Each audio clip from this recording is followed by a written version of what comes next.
I don't think anybody wants to create waste. I don't think anyone feels good about wasting anything, especially people who put so much time, effort, love into a craft. To throw something in the bin seems very ineffective to what you're trying to create. Hey there, everybody. Dani Valent back with you for another episode of Dirty Linen. Thank you so much for joining me. I really do not take for granted that you have me in your ears from time to time. Just a reminder that we are doing a fortnightly newsletter. It is great. You'll find little snippets, essays, competitions there that you will not find anywhere else. You can sign up for the newsletter via the Instagram of any of the podcasts across the Deep in the Weeds network, or head to deepintheweeds.com.au and sign up there. We would love to be writing to you and dropping into your inbox as well as into your ears. Today we are talking to a chef called Chris Locke. Chris is a chef who has a really deep philosophy underpinning the way that he works with food. And one of his focuses at the moment is food waste and working sustainably. He is the chef at the Moving Feast Kitchen, which has recently been set up at the Queen Victoria Market in Melbourne. And he is part of a Chefs Manifesto Action Hub event that is happening in Melbourne later in May. So Chris, tell us what we would see you getting up to if we came down to the Moving Feast Kitchen. Yeah, there's a lot going on. We've been open for about 7 weeks now. In that time, we've salvaged 850 kilos of produce from the market vendors that was either overripe, unsellable, or blemished in some way, slightly damaged. About 97% of that was salvageable and edible. And we are producing products. So we're going to be producing products that can be sold at a pantry and cafe that's going to be opening on Peel Street, just within the market, but on Peel Street in a couple of weeks, and hopefully to sell to other retailers around the city. That is amazing. I mean, it's staggering that there is so much waste, but it's amazing that it's usable and that you're, I suppose, creating what you're creating, but also demonstrating to others that it's possible.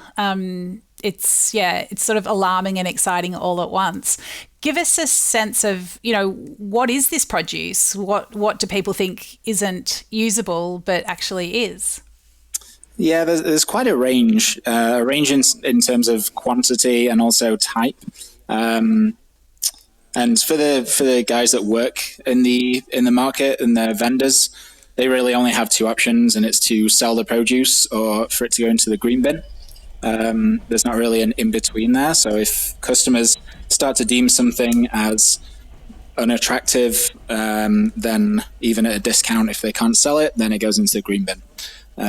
So we're kind of just coming in as the intermediary, like an extra step in between it being unsellable and compost, essentially, and stepping in there in the middle. But it's a real range, and it can be a case of grapes that have just started to look a little bit sad, but there's nothing wrong with them. Lots of bananas that are overripe. And in one case, we actually got 300 kilos of sweet potatoes that I deemed them to be very usable, but they were unsellable for like guests. Customers did not want to buy them. So we had 300 kilos of sweet potato on our hands, and we had to figure out all the myriad ways that we could use sweet potato. Wow. I mean, what was wrong with it? What did people think was wrong with it, and what did you do with it? Aesthetically, there was like blemishing on the skin, but totally edible and in no way unpalatable.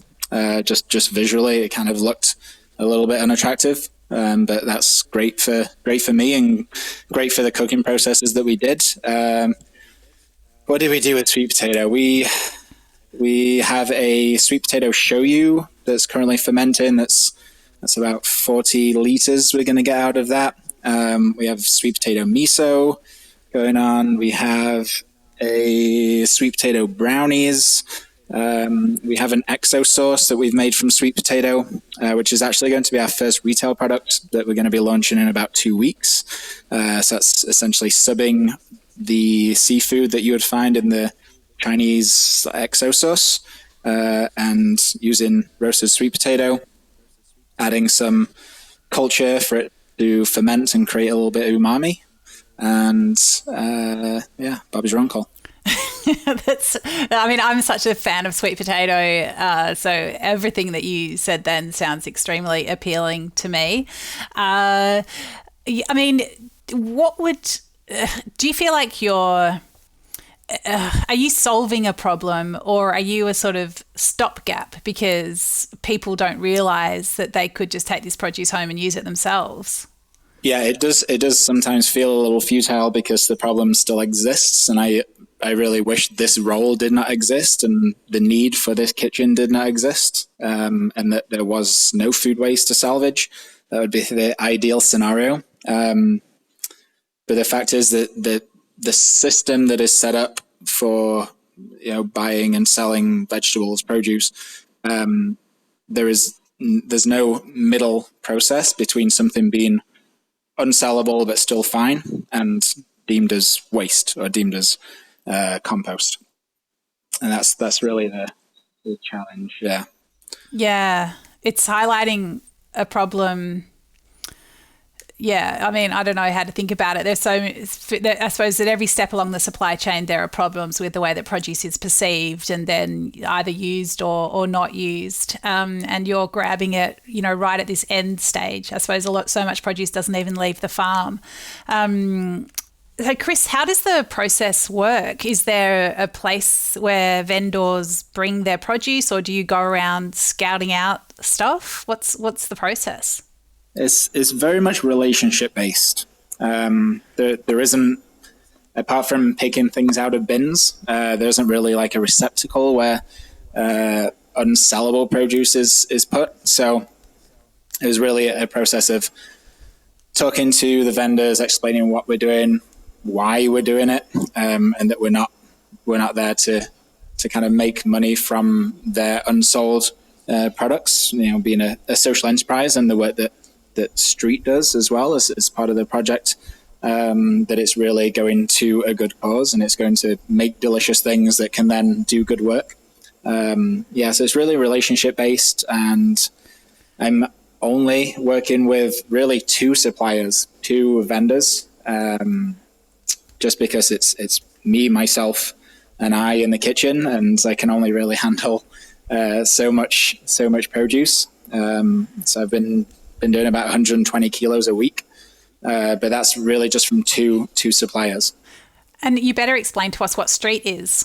Yes, Street is a social enterprise that provides education and work programs for youth, and does really great work in the community. But they're kind of leading the charge along with Good Cycles on the Moving Feast project, which is what the kitchen is. The project that the kitchen comes under. I love that. I love both those organisations. During lockdowns, one of the little projects that I had going was getting bikes donated and given to people on temporary visas. And shout out to Good Cycles for the amazing work that they did in fixing up some bikes and getting them to people who just wanted a way to get around that crazy old town in that crazy old period. I love the work that they do, and it's amazing. Amazing that you're part of it in this very different way, but it's such a sense of purpose in a system that I suppose seems pretty broken, that you need to do it, but it's great that you are. I don't know, I just have so many mixed feelings about it. But I think that that probably takes me to our next topic, which I feel is your feelings about food systems, the supply chain, and how you come to be doing what you're doing. Yeah, as my story is mainly restaurant focused. A lot of the work that I've done over the years has been in restaurants. The last 9 years I was in Canada, working at one restaurant for a 6-year block. And And that was really where I got to dig deeper into food systems, into how we treat food, how we treat farmers, how we can make a better impact as chefs and as people who work in the food system, and make a bigger impact on the food system other than just creating food. And it was that process that really brought me to here, and moving from restaurants and into a very, very different sector is a dynamic shift, or a paradigm shift, I guess. That I'm no longer responsible for essentially cooking food for people, and like the pinnacle goal is for guests to enjoy their experience, which I think is an issue with restaurants, that guest experience is put before anything else, even our health and well-being and the well-being of farmers and the health of the planet and food system. But I get to be here and just concentrate on the good things, or the things that make positive impact on the food system and in our community. Wow, that's a real that's a pretty provocative thing to say, or I suppose to posit about restaurants, that this sort of ultimate aim, that so many hospitality people would pride themselves on, that idea of this ultimate guest experience is actually problematic. Can you talk a bit more about that? Yes. I didn't know this was turning into a therapy session, but we'll go that way. Having worked in restaurants for a long time and been deeply immersed in that culture, and when all of your friends and colleagues and everyone you speak to is also in the industry, you get to see the toll that it takes on people, the mental toll, physical toll, and that's kind of all done.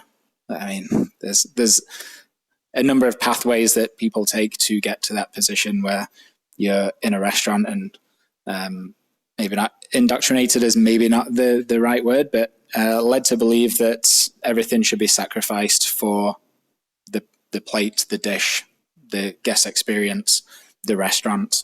I've seen many, many examples of people really giving everything that they have to a job, to a career, and seeing the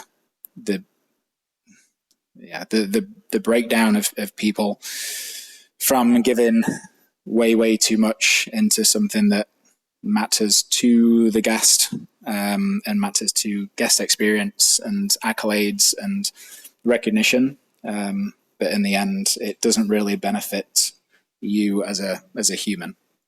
And what was your pathway to this realization? I don't really know where it started, but I think I got to a point where I was an angry chef. Nowhere near where some people are, but just I didn't enjoy the way that I acted and the way that I spoke to people, and figured that there could be a better way. The pandemic was a big shift, or a big push to change, and to change things, change lifestyle, change philosophy, change approach to work. And that was really a big push into creating a better system. I mean, you're very lucky that you don't have like a entrenched system here in Australia, but whereas working in Canada is very similar to the US in that it's tip driven as well, which has another layer of challenges to working in a restaurant, and another layer of toxicity to working in restaurants as well. So really trying to imagine that there is a better way, and imagine that there's a new pathway to working in restaurants as a viable career path that you can do for decades and not come out the other side with PTSD or some kind of physical ailment. So you spoke about just like toxic work culture and the enormous pressures that people are under, but then you also mentioned farmers. And I'm just wondering if you could draw together those, the idea, this idea of restaurants and the jobs that they think they need to do, but then you've come out of it as thinking about sustainability. Like, how did you link these things together? It's hard to dissect how those connections are made. The restaurant that I was working in was a farm to table restaurant, so we had relationships and nurtured new relationships with farmers, and got to know them personally and also their businesses and their growing seasons and operations quite intricately. And then when you realize the struggles that farmers have, not to mention like the environmental and climate related struggles, but just the struggles in growing and selling and making a farm a profitable operation, which needs to happen in order for them to be a farm. And then linking that with the struggles that restaurants have, and in terms of procurement and all of the middlemen that take a piece of the slice when you think about produce buy-in. There's some real power that can be developed from those relationships, and the people who grow the food and cook the food and deliver the food, that whole supply chain can be shortened, and we can actually work in a way that benefits all of the parties without really being extractive in those methods, without extracting human resources, or without being extractive on the land. And build a system that can be beneficial to everybody, and also give a good guest experience at the end, while not taking it out of ourselves and the other people who work in the system.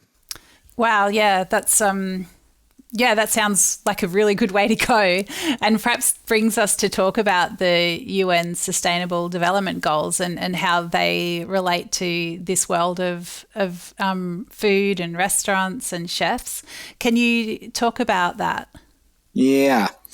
So I assume everyone is somewhat familiar with the UN Sustainable Development Goals, and their very, very high level goals that we need to achieve to keep the planet alive and to have a sustainable world. But they're very kind of like esoteric and removed from a lot of the worlds that cooks and chefs and people in food systems or work directly in food systems work with every day. So the Chefs Manifesto was developed from those sustainable development goals in a way that chefs can easily connect with the goals without having to go high level into all of the things that are really not related to what they're doing. So it's a set of 8 thematic areas created by chefs about 8 years ago to guide people in their work to make better decisions and to be empowered and supported to deliver sustainable food systems. There's about 1,300 chefs that are involved in the community with very strong hubs around the world. I think Kenya, India, UK, Italy, Ireland, and a few others have very strong advocacy hubs and action hubs and meetups where like-minded chefs who are people in the food system who are signed up with the Chefs Manifesto, they'll meet and they'll exchange ideas, and they'll essentially connecting those dots of people who are already doing some of the work in their own silos, in their restaurant, in their food company, at their farm, and we can connect the dots and build like a bigger community and build strength in what people are doing on an individual level, and build a better future together. Wow. It's so well said. And I guess, we probably shouldn't assume that everybody knows what the UN Sustainable Development Goals are, but it just I suppose in a nutshell, there are 17 streams of action that the UN has identified that people can tap into in all kinds of different ways, and they are things like no poverty, zero hunger, good health and well-being, quality education, gender equality, clean water and sanitation, and so it goes on. And I think you're right, Chris, in that they're big ideas, and it's hard to know how to tackle any of these issues in one's own field. But I think what's great about the Chefs Manifesto is that it's very much about starting where you are in your own kitchen, in your own menu writing, in your own way of dealing with food waste. And it's all about taking small steps that will in the end have a large impact. Do you think I'm explaining it properly? Yes, yeah, absolutely. I think a lot of chefs do feel quite isolated in their own kitchens, and there's probably, there'd be no one who wouldn't want to make a difference, who wouldn't want to do things better. We all know that it matters to do things better for the planet that we all share, after all. What are some of the things that you've identified that people could start to do? I think it's really on a case-by-case basis, and what works for one restaurant doesn't work for another, which is one of the challenges in that restaurants operate as their own island nations, and they have very different operations and that need different solutions, which is always the challenge with the restaurant industry. It's so segmented. I really, though, enjoy as more of like a blanket philosophy in the way that we approach waste and ingredients and flavor. And this was kind of a mind shift for myself several years ago, and that we often are pre-programmed to look at certain ingredients as waste, regardless of what recipe we're using it for. You might look at people only use the whites of leeks or up to a certain point, whereas the whole leek is edible, the whole leek has flavor, and the whole leek is an ingredient. And if we stop looking at things as waste and we start looking at things as flavor, then we can really change how we're creating menus, how we're building plates of food, and how we're developing flavor through dishes, and not by using our waste to make food, but using whole ingredients to make food. And I think that's an important kind of mind shift. So a lot of like what I'm doing, for example, at the kitchen, I'd say everything that I get isn't waste, or 97% of things that I receive from the market, I would not deem as waste. And that 3%, if it was in a little bit of a better shape, also would not be waste. So it's kind of like a perspective shift in how we view ingredients and what is possible. And I think that also comes with education, and where our culinary education system is, where we're still being taught very archaic French techniques in a world that is very vastly different to the world when those techniques were developed. So this is kind of where Chefs Manifesto comes in, and a further education for chefs and people in the industry to be able to further their education in a non-formal way to benefit themselves, their restaurants, the community, the planet, and kind of bring everything back full circle. What kinds of things do you mean with education? I mean, are you thinking like we don't need to learn how to make reduce a jus, we need to learn how to ferment? Is that the sort of thing you're talking about? Yeah, I think there's a lot of processes and kind of like wasteful processes that could be adapted. Say garlic skins and onion skins would generally be discarded, or you would be taught to peel ingredients, which a lot of the time isn't necessary, and creating a lot of discard that way.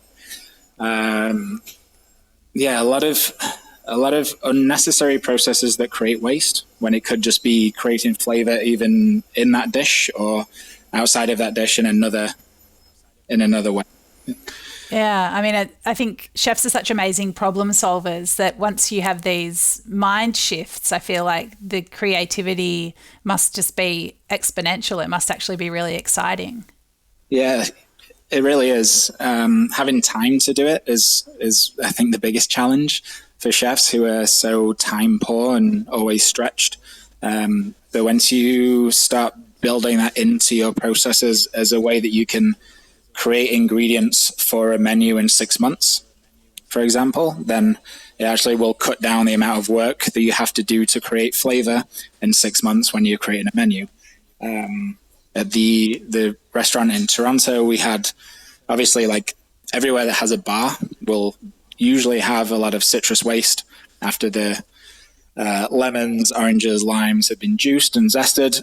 The pith will be discarded and is not very edible in its current state. But we ground it and made it into miso. So we had huge amounts of citrus miso that would ferment for somewhere between 3 to 6 months. And then we suddenly had a constant supply of an ingredient that was unique. It was packed with umami. Honestly, we almost used too much of it on the menu because it was so versatile and delicious. It meant that we could easily make dishes with 2 or 3 ingredients because we spent time to do that waste reduction process 3 months ago, which actually made our lives easier further down the line. That's so interesting. I mean, humans are not excellent at long-term thinking. If we were, we wouldn't be having such a hard time turning the climate ship around. And, you know, chefs are particularly living urgent lives where it's, you know, it's about the next service and it's possibly difficult to think 6 months ahead. One of the other things that, you know, people often say to me when we're talking about sustainable practices is, well, I'd love to do that, but it's more expensive to buy that chicken, or I'd love to do that, but I don't have time to peel and chop my own onions. I mean, what are some of the paradigm shifts that you would encourage people to experiment with to think differently? Yeah, I think there's a few things. And when we talk about a sustainable diet, it does include buying ingredients from good sources. It means buying organic chicken, like you said, organic vegetables. But it also means eating less meat. It means eating fewer animal products, which, does reduce your grocery bill. And also stretching your ingredients a little bit more. So it is possible to have chicken with every meal, but it's a small amount of chicken used in a way that you're not eating like a whole chicken breast or the classic Melbourne Parma as your huge meal for the day.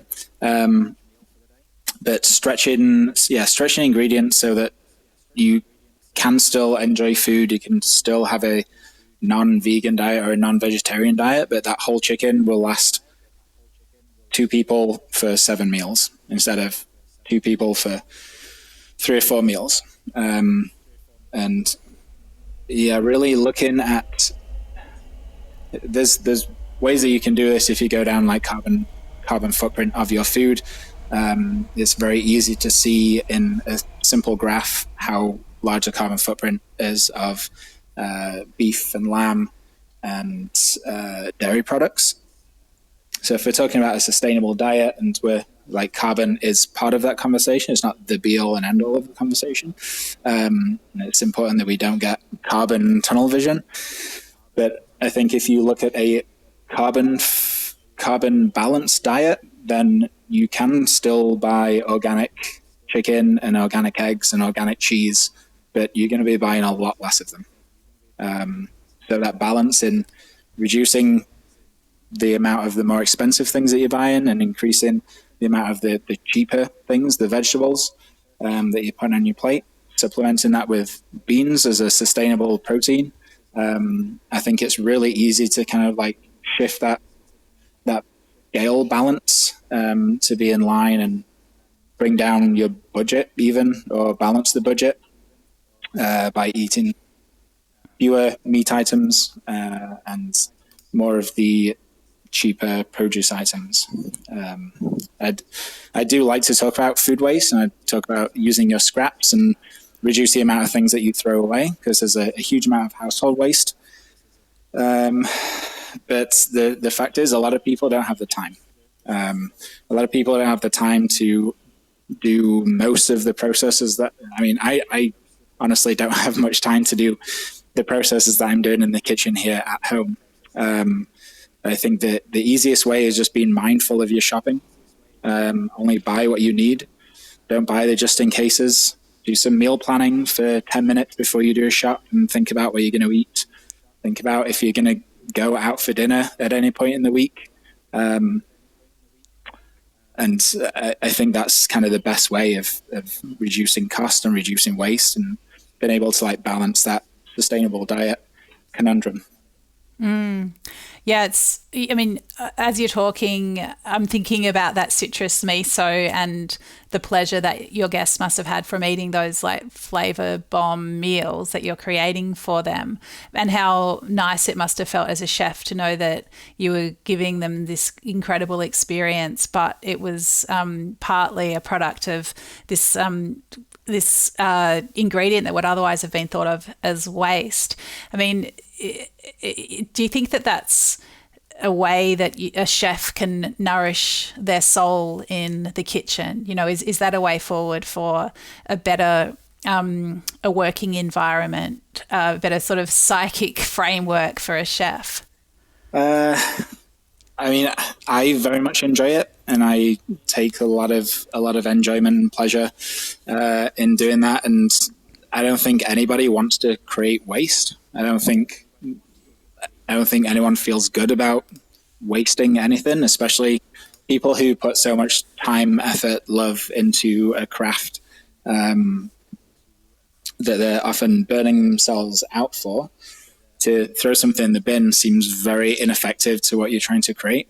And if there's easier ways to create flavor and to do maybe less work and get better results, it's the work smart, not hard scenario. And if you can create flavor that guests love and that they will come back for, but it takes a quarter of the time, just you have to spend that time in advance. I think it's a no-brainer. And the pleasure of having things living in your kitchen and not being a dead environment where you can have microbes that are doing the work for you overnight, doing the work of millions of cooks just working away. Every time you leave the kitchen, the microbes are still working and they're developing flavor in those ingredients. It's a real joy.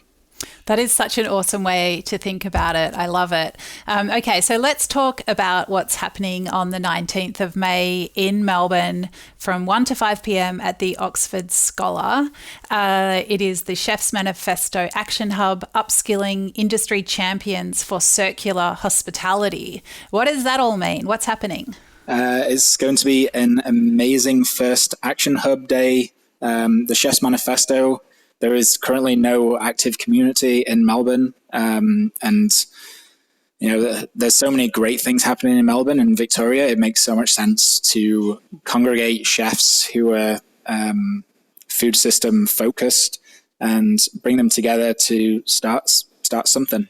Start a community, start some conversations. It is the initial meetup, so there'll be a lot of introductions, a lot of background on the Chefs Manifesto, what it is, why it's important, how it's benefited different chef communities around the world.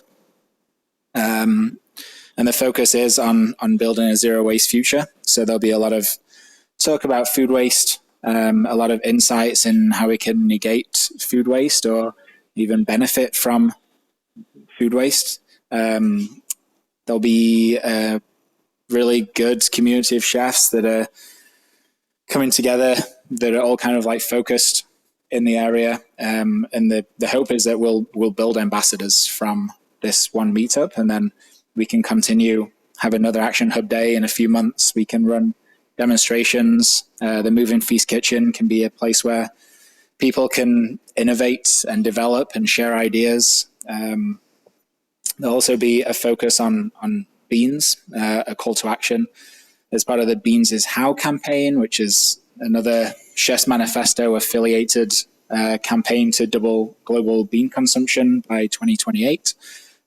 They've actually ran, this is a little bit of a segue, but there was a beans on the menu competition run in London and New York for restaurants to put beans on the menu and showcase them as these are delicious. We should be eating more of them. They're cheap, packed with protein.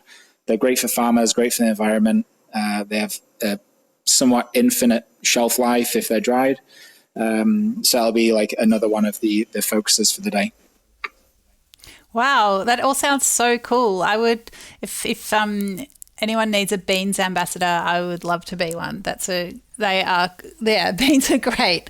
That sounds so cool. So can anybody just turn up? Should they register? Or how should they find out more?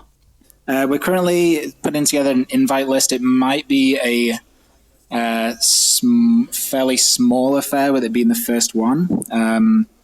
But there's still a few details to work out, and I guess we will release tickets or release ways of expressing interest in due course.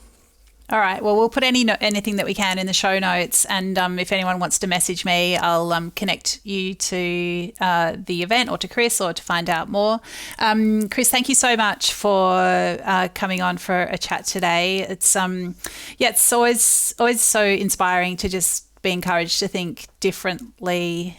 And, the more radical, the better, I reckon. So thanks for, starting these important conversations and, getting people to think about flavour, not waste. Yeah, thank you, Dani. I really appreciate it. And the Moving Feast Kitchen is open on market days and it's open to the public. You can walk in, anyone can come down and visit and pop their head in and see what we're up to. Love it. Thanks so much. Okay, thank you. This is Dirty Linen, and I'm Dani Valent.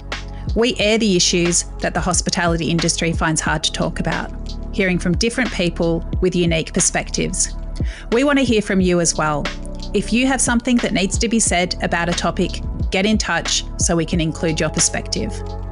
Contact us at dirtylinenat deepintheweeds.com.au or hit us up on Insta at Dirty Linen Podcast. We can't wait to hear from you. This